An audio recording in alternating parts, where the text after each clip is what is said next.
Hello students, so how are you all? Hope everything is fine with you all. Same can be said about me.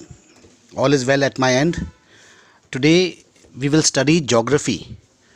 But before I step into the subject or before I step into the lesson that I'm going to teach you, I would like to inform you regarding the geography syllabus. The ICSE geography syllabus is very well defined. Very well defined. It is a very student friendly syllabus. I say it is a student friendly syllabus because you can take utmost advantage of geography, in the sense, if you channel yourself well, if you plan well, with the help of geography you can concentrate on other subjects, because in geography you need not study the entire textbook, as almost each lesson carries equal marks. I say almost each lesson carries equal marks.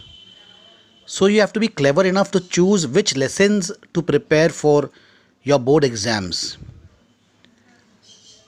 I'll give you the pattern of the paper for the board exams, and then you can understand what I'm trying to tell you. Section A is compulsory, that is the section which comprises topo sheet and the physical map of India. Okay, the topo sheet will be of 20 marks. You have to answer all the questions of the topo sheet. The question would be numbered from A, B, C, D to J. A to J, that is 10 questions. Each sub question would be of 2 marks, making the topo sheet for 20 marks. Then we have the map of India. Now for the map of India, we must practice on the river map. If you don't have the river map with you, kindly download it from the previous year's paper and get a printout and get plenty of Xerox, say around 20 Xerox of the river map, because we are going to practice a lot of river map. Okay, the rivers should be marked on the outlined map of India. Only rivers are marked. These rivers help us to indicate the exact location of cities, the exact location of towns, the exact location of the mountains, mountain ranges, and many other locations. So the rivers give us a clue. In the absence of rivers, you may not be able to mark them correctly. So therefore, get a map where the rivers are marked. In fact, I have sent a map in the group, in our WhatsApp group. Kindly download that map and get enough copies for practice. Then in the river map, according to the syllabus given in the textbook, in your textbook, what all is going to be asked, everything we are going to practice, right from rivers, mountain ranges, soil types, population, densely sparsely populated regions, then direction of winds, then water bodies, then the passes, the 2 passes that are there, Karakoram and Nathula Pass, then mountain ranges, I've told about that, then mines, coal mines, iron mines and oil refineries, capital cities, okay, so forth and so on. Whatever is given there in your textbook, everything we are going to practice on the map. And each map we will practice only one given things. One, for example, if we are practicing river, on one map we will practice only river. I think I've sent a photocopy of the maps, okay, but I will explain it to you all too. So this section is compulsory. Then section B, you will be given another 9 questions. Out of these 9 questions, you have to answer any 5. And each of these 9 questions actually come from each chapter. Now, chapter India location, extent and physical feature, this chapter is only there for your knowledge. They don't ask question from this lesson, India location, extent and physical feature. You can study this, you can read this for your understanding of geography, understanding of India. Then the climate of India, kindly tick mark in your textbook. The climate of India comes for 10 marks. Soils in India, 10 marks. Natural vegetation of India, 10 marks. Water resources, 10 mark. Minerals in India, 10 mark. All the agriculture 1, part 1, part 2, part 3, all the agriculture, they will come together as for 10 marks. Then agro based and mineral based industry, they will come as clubbed. Okay, either this will come clubbed or transport and waste management will come clubbed. So here you have to be very wise to choose. Agro based industry in India and mineral based industry may come as clubbed, or all the industries come clubbed together. Then transport might come independent, or it might club with waste generation and management, impact of waste and waste management. It might be clubbed with this. But recently what I've observed that agro based and mineral based industries, they come clubbed. Transport comes independent. Waste and generation management, impact of waste and waste management, they come together. Okay, transport will come independent. All the waste, regarding waste material, waste management, impact of waste, these things, okay, waste generation and management, these things comes as clubbed. So accordingly, generally I concentrate on what I feel is very important for you all is climate of India, soils in India, natural vegetation, water resources, minerals in India. These are 1, 2, 3, 4, 5 chapters. These 5 chapters we concentrate a lot. We make it our favorite. Then we take transport, and transport also as an important subject, important chapter, and waste generation, the entire waste management, we take it as one. So we prepare for 7 chapters thoroughly. Okay, you have a choice. You can go in for industry if you feel, if you can go in for agriculture if you feel agriculture is easy for you. You can go in for those subjects, those chapters. But why I insist on the subjects, the topics which I say, because agriculture you might get confused with the climate type for each crop, for oil seeds, for pulses, for cereals. Okay, and in mineral based industry and agro based industry, they may ask anything from, even from outside the textbook, because it's a very vast subject. Each and every publication does not cover everything of agricultural based industry and mineral based industries. So I generally do not concentrate much on these 2 chapters. Otherwise, the others are as important as any other lessons in the textbook. So I leave it to up to you all what you want to choose, what is your choice. So if you can concentrate on any 7 chapters instead of all the 9 chapters that I have said, clubbing all the agriculture and clubbing all the industries together, it makes 9 chapters. You can leave out any 2 chapter that you feel, and this time that you save, you can practice mathematics, you can practice grammar, you can practice science or social studies, history. So you can save time while studying geography. So I hope I have made myself clear, and in this test series I have included the entire textbook for your geography test. Why I have done that? It is for your benefit. Okay, it is for your benefit. You will have more choice. You can choose any 5 out of the 9 questions.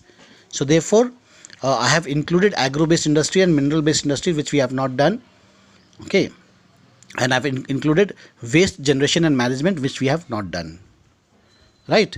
So today we will study about transport. Today we are studying about transport. It is a very, very easy chapter to study, because in transport generally a comparative study.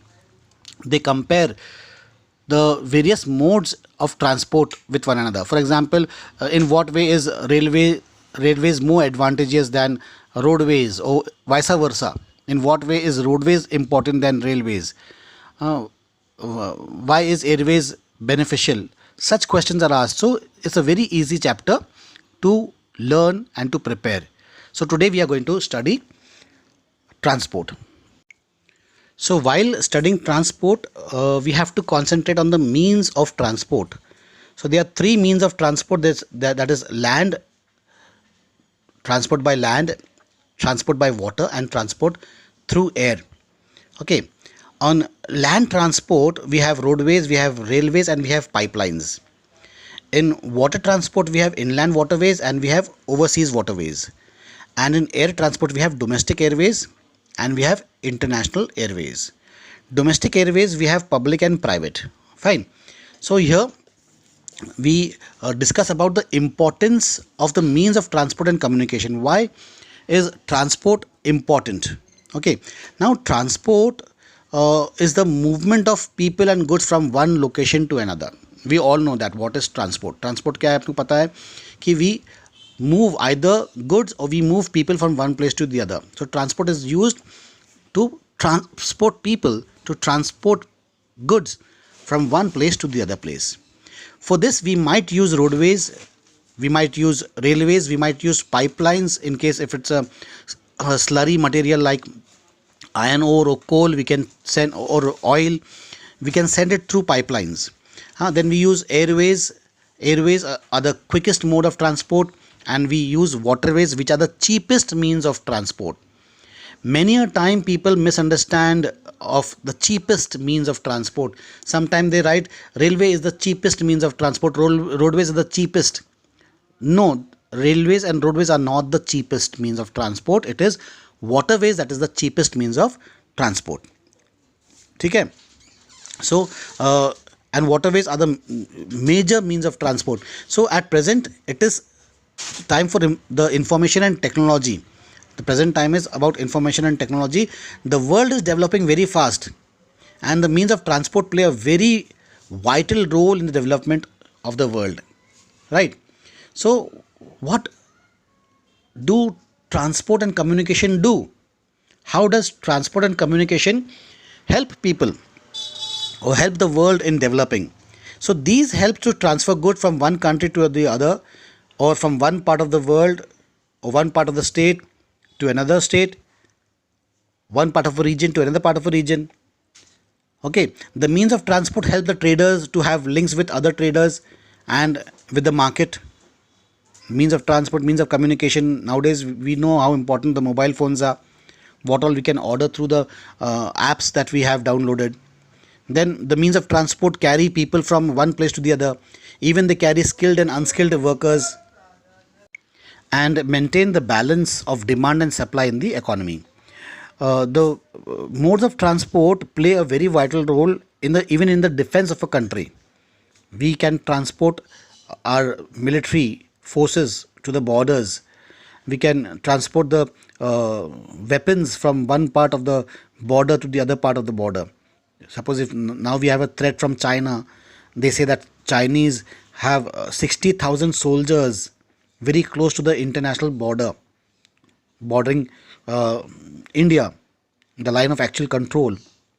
China has a very huge troop, 60,000. Imagine such a big troop is ready to invade into India anytime when if there's a war. So we will have to be prepared. That is why this Rohtang, tunnel that is inaugurated by Honorable Prime Minister is very useful. China actually sees this as a great threat because of that tunnel. Then transport is the means of, and it is the means of transport and communication which have shortened the distance between various places. Because of transport, even if our relatives are in distant places, if they are in New York, we can board a flight and reach New York in a jiffy, or in any part of India. Because of transport, we can get in touch with our people. Because of communication, because of the mobile phones, now these are very easy to communicate with people living in far off places. Transport also provide employment to the skilled as well as unskilled workers. Okay, and they promote industrialization as industry gets its raw material and transfer goods to the market through the means of transport. So all these things are very, very important for the development of a country. Now let's discuss uh, each and every mode of transport one by one. Let's start with roadways. How roadways are very important. Okay. Now, India has one of the largest network of roadways in the world. We aggregate somewhere around 33 lakh kilometers of roadways. The network of roadways, if we calculate them, we average around somewhere around aggregating somewhere around 33 lakh kilometers of roadways, okay, through India. So the length of the roads per 100 square kilometer of an area is known as the density of road. Okay, the length of the roads per 100 square kilometer. How many roads are in 100 square kilometer? If it's a populous place like a city, there'll be many roads. Like we are living in a city, huh? Right now, my house is in the corner of the colony locality, where a main road is passing. Then two more roads are joining on each side of my house. So my house is surrounded on three sides by road. I have the opportunity to have three gates facing the roads. I can move out from any of the gates. Right now I have only two gates. I have a gate to the north and I have a gate to the east of my house. So I use the north gate because that is not a very busy road. I take the north gate, then take a turn to go to the main road. So the density of road in our locality is very high, but in villages it will be very scarce. There might be just one road in the entire village, one tar road, pakka road. So density of a road is the length of the road per 100 square kilometers, right? So now most of the northern states like Punjab, Uttar Pradesh, Haryana, etc. have high density of roads. Okay. Now, why do these northern states have a high density of road? What is the reason for the North India having high density network of roadways? Because they have the availability of vast level land. Okay, the entire northern India is the northern plains. Uttar Pradesh, Punjab, Haryana, these are plain regions. So the cost of construction of road is highly reduced. So a high density of road is available in northern states of Uttar Pradesh, Haryana and Punjab due to the availability of vast level land, which reduces the cost of construction. Secondly, the region has a high density of population and rich in agricultural resources. Okay, many people live here. Uttar Pradesh is one of the densely populated states in India, most densely populated states in India. So there's a high network of roadways. And Punjab and Haryana, they have agricultural fields to transport food grains to the entire country. Roadways are very essential.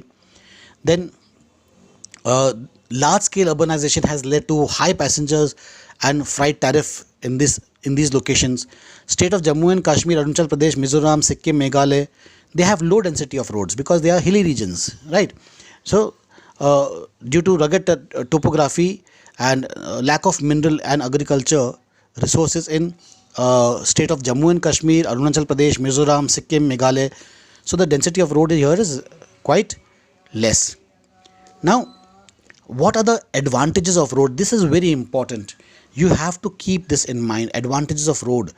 Generally, they ask this in board exams. Roads require less investment as compared to railways. If you compare them with railways, the cost of construction of roadways is much less than the cost of construction of railways. Roads can be built at higher altitudes and at any place. Road transport is easy and it is within the reach of a common man. Moreover, it is available for 24 hours. जब भी निकलना है अपन अपनी गाड़ी उठाओ और चलो. Maintenance cost is also low. Road को एक बार बना दिए, पक्की सड़क बना दिए तो 4 साल 5 साल कुछ देखना नहीं पड़ता. अब जब फिर बारिश आई, खड्डे वड्डे हो तो उसको खड्डे को भर दो. So the cost of maintenance is quite low. Extension of agriculture is possible only through road transport. Okay, now because agriculture is mainly carried out in rural areas, the railways cannot uh, have a station in every village. So the roadways, they become feeders to the railways and to the airways or to any other mode of transport. So without road transport, we cannot imagine that we can extend agriculture. Then the road transport has the merit of offering personal services too. The road system facilitates the transportation of perishable goods like milk, fish, vegetables, etc. across different areas, and thereby stimulates the production as well as adds to the knowledge of farmers who receive useful managerial and technical information. Okay, now those were the advantages of roadways. Disadvantages of roadways: the road network is inadequate in India compared to demand and volume of tariff. If we compare the population of India and the way we travel upon the road, we see how crowded the roads are during peak hours. Even now during this COVID time, if 10 o'clock, 11 o'clock we move out, if we go to Sadar area, while coming to Sadar, say via Burdi, we know how congested the roads become.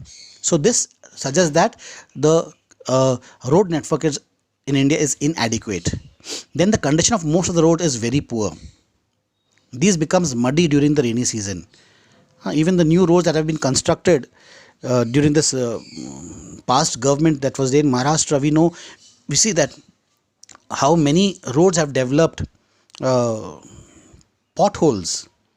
Even the new roads, concrete roads, in some regions, in some areas, have developed potholes. The tar roads, of course, the tar roads built by the previous governments also, they are not too good, not too up to the mark. So they are highly congested in cities. The roads are highly congested in cities, and most of the highways lack side amenities like telephone booths, emergency health services, police stations, etc. So these are the disadvantages of the roads. Then the types of roads in India. Okay, following are the major types of roads in India: the golden quadrilateral or the super highways. Why is it called the golden quadrilateral?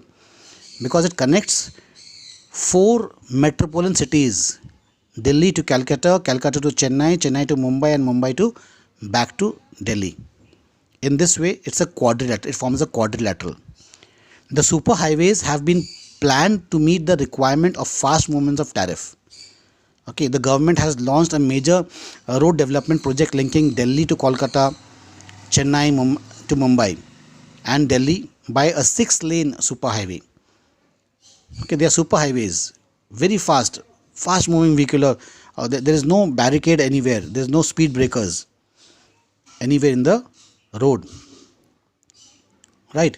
So another superhighway is the north-south corridor.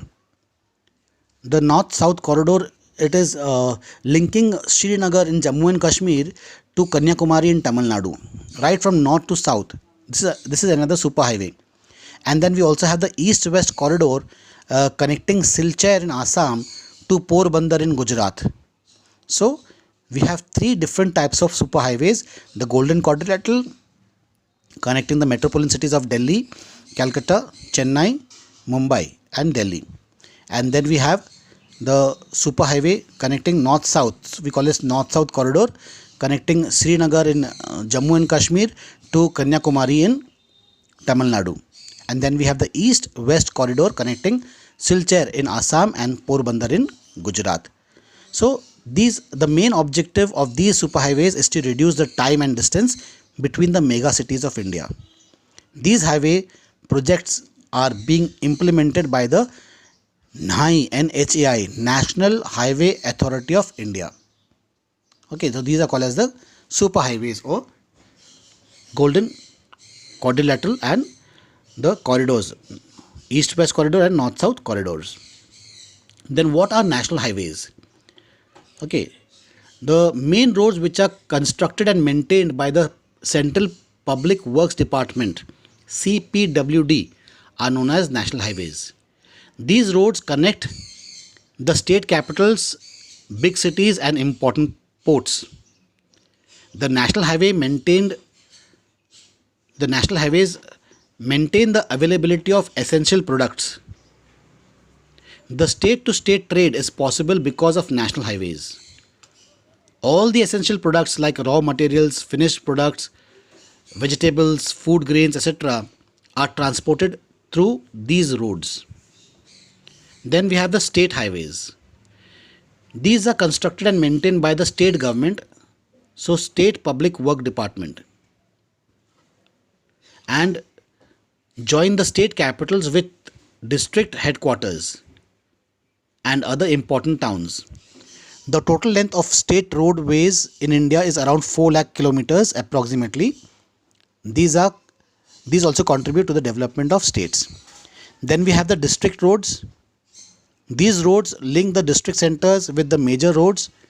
Their total length is nearly 6 lakh kilometers. These roads are maintained by the Zilla Parishad. See, who maintains what road is important, they might ask us. Then we have the village roads. These connect the villages with the neighboring towns and cities. These play a very vital role in development of villages. These help the farmers to take their products to cities and district headquarters. Then we have the border roads. The Border Road Organization BRO was established in 1960 for the development of roads of strategic importance in northern and northeastern border areas. These roads have increased accessibility in areas of difficult terrain and have helped in the economic development of these areas. Other roads. Rural roads which link rural areas and villages with towns are classified under the category. These roads received special impetus under the Pradhan Mantri Gramin Sadak Yojana. Under this scheme, special provisions are made so that every village in the country is linked to the major towns in the country by motorable roads in all season. Okay, so the other roads rural roads which link rural areas and village towns they come under this categories. They may be kacha roads or they might be pakka roads. Kacha means they might just be fair weather roads with. So the government is trying to even make these roads better. By Pradhan Mantri Gramin Sadak Yojana, these roads have received special impetus. Okay, so under the scheme, special provisions are made so that every village in the country is linked to the major towns in the country by motorable road in all seasons. So they are trying to convert all those fair weather roads into motorable roads. Okay. So traditionally, the road projects were only financed and supervised by the government, but now the roads are being built under public-private partnership. The new policy is termed as Built, Operate and Transfer (BOT), Built, Operate and Transfer Policy. Under this, a private company builds a road and given right to collect and retain toll for a fixed period, and after the period is over, the project is transferred to the public sector. So today we will stop at road transport and we'll continue in the next class from railways. Okay. Till then, stay safe and be happy. Prepare well for your board exams.